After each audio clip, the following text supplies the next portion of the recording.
Hey Taurus, it's Teresa with One Love, One Light. Welcome to your message. We're going to get started with a Lantern Oracle. So let's bring in that Venus energy for Taurus. Holy Spirit, what do we have for Taurus?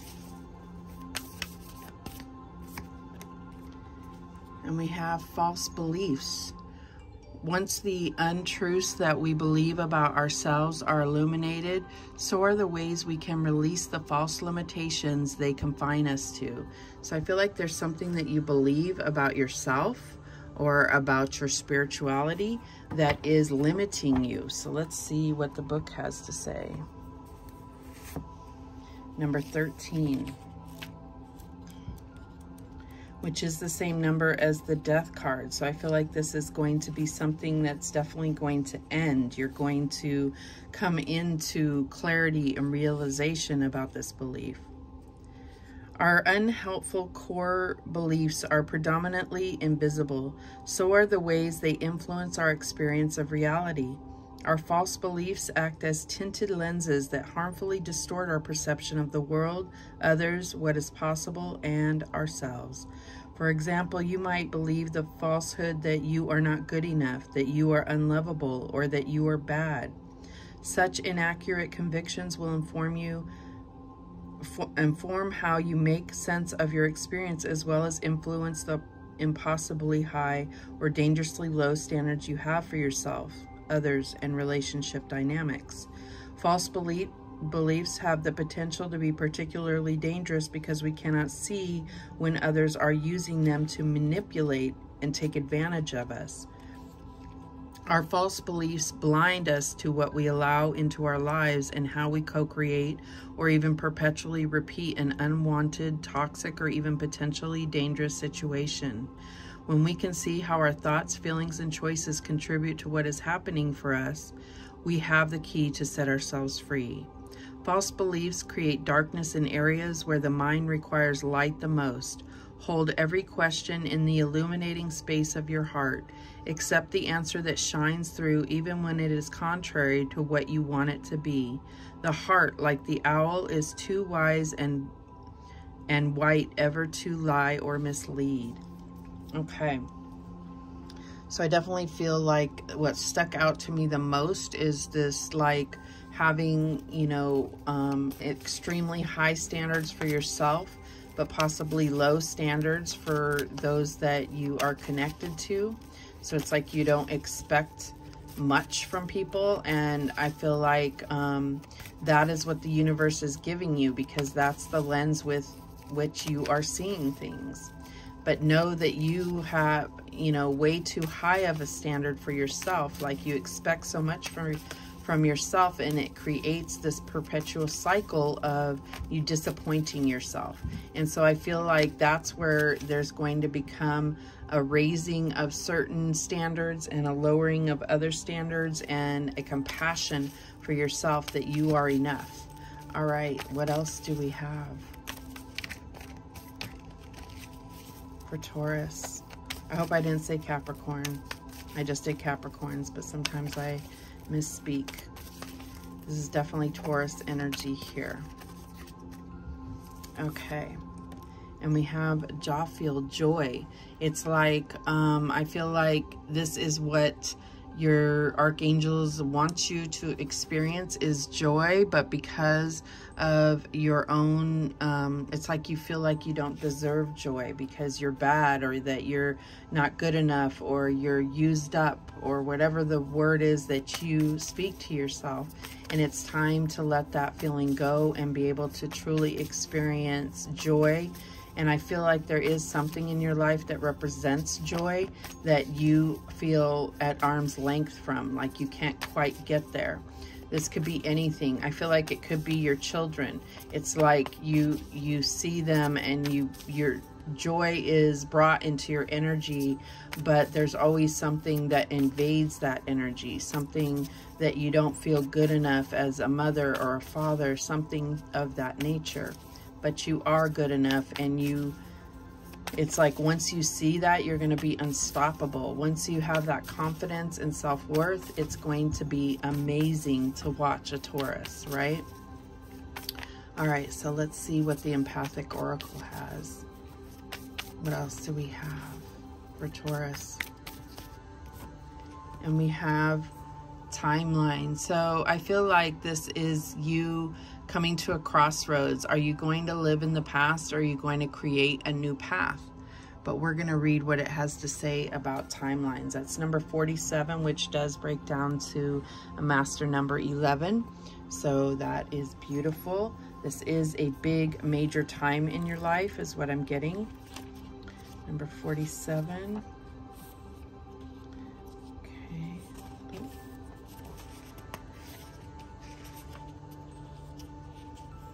Oh, I'm looking at the wrong book. I'm like, there is no 47. How funny. Sorry about that. I am getting it together here. In my experience of time, I walk forward openly, ready to choose that, knowing the lessons fill me with wisdom. Experiencing time is different than how everyone experiences it. Vivid dreams and deja vu can make you question the very nature of your reality. How is it that in dream and vision you can be given clues into something that will happen beforehand? Also, when you're energetically sad or depressed, time seems to drag on endlessly. In moments of joy and love, time disappears as quickly as it arrives, leaving us wanting for more. All this is teaching you the energetic reality of time. Some believe that there is a series of events in each person's life that gives an opportunity to make choices. These choices teach by the experience of energy. Choices made in fear elicit a heavier vibrational experience. An absence of choice because of fear elicits no vibrational change at all. Choices made in love and truth open you up to higher vibrational energy from source, allowing the experience of desiring more. These energetic clues lower, heavier vibration, no vibrational change, and energetic lightness, soon becoming equated to your emotional experience. Fear can stop your life cold in its tracks. Love can speed life up to a point where every moment becomes precious, and never would you squander a single opportunity to be present.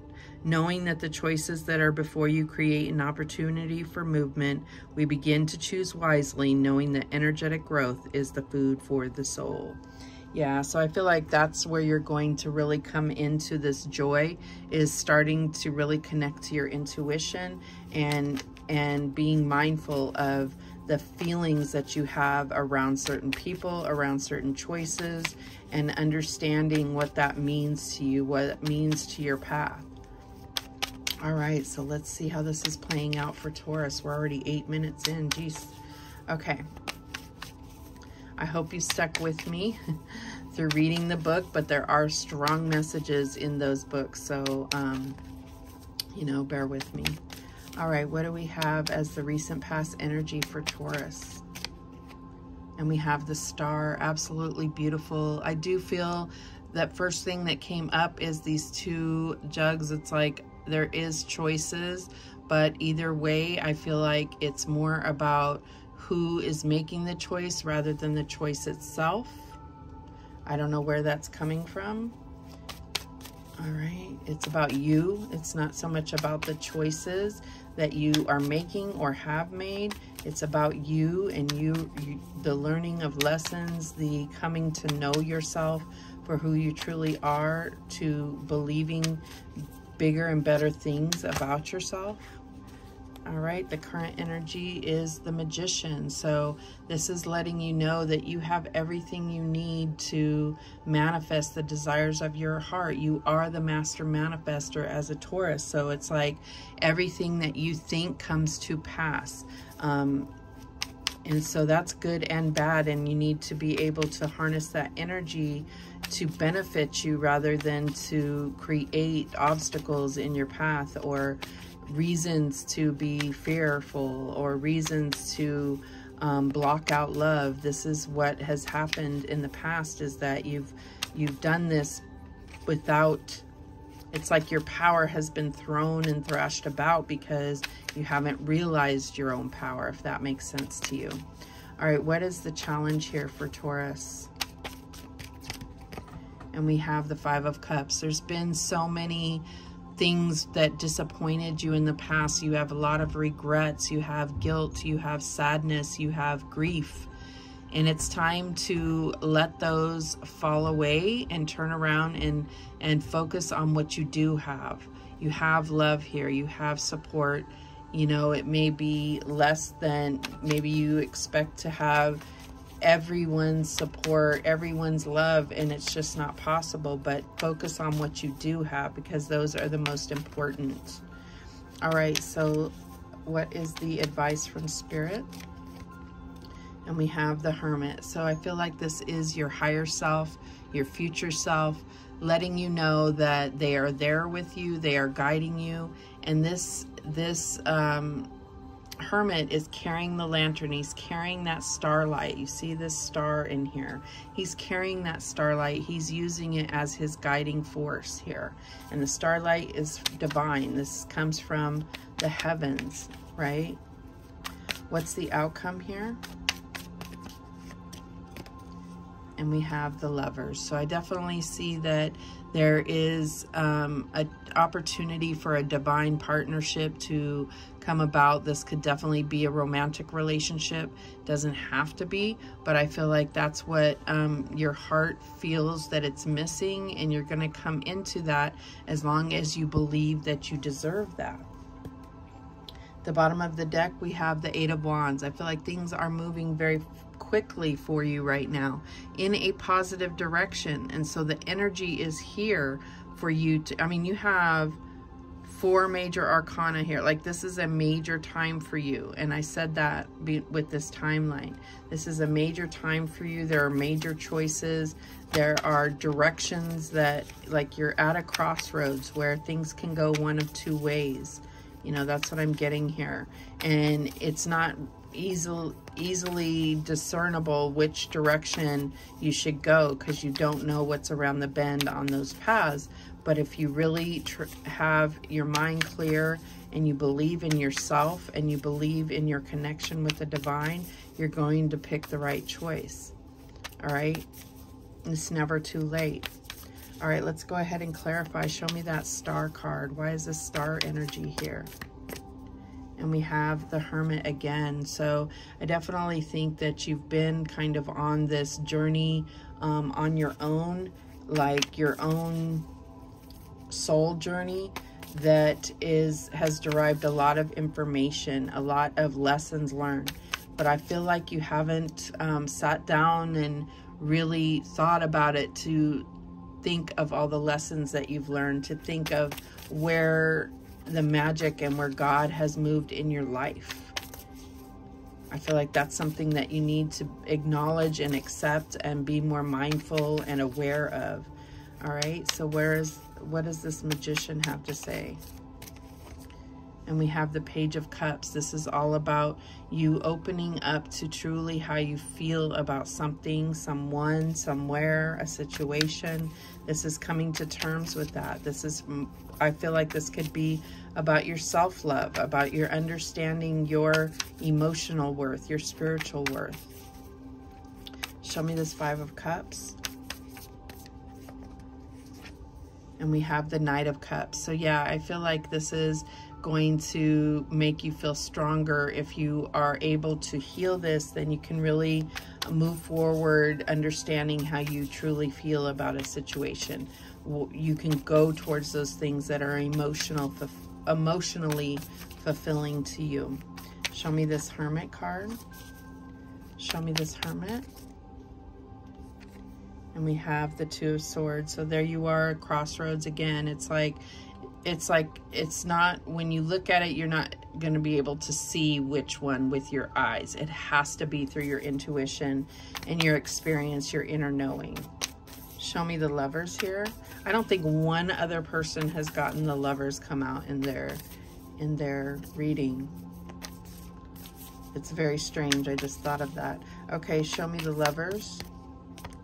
And we have the Six of Coins. So this is going to be a relationship where feelings are mutual, where you are on the same vibration, where there's not one person chasing the other, or like a chaser runner situation. This is coming together head on and feeling aligned with a person, a divine partnership. The bottom of the deck, we have the Tower. So I definitely feel like this is a major time where the divine is intervening in your life to shake up things, to create, you know, create the opportunity to rebuild something stronger and more in line with you. All right, we have this one here. This is a message. Hidden Night, gratitude. I am grateful, and this loving energy fills every single cell of my body. So I definitely feel like that's important right now. Gratitude and appreciation. Gratitude for the blessings you already have is going to create even more blessings for you. And joy. We have this joy card here.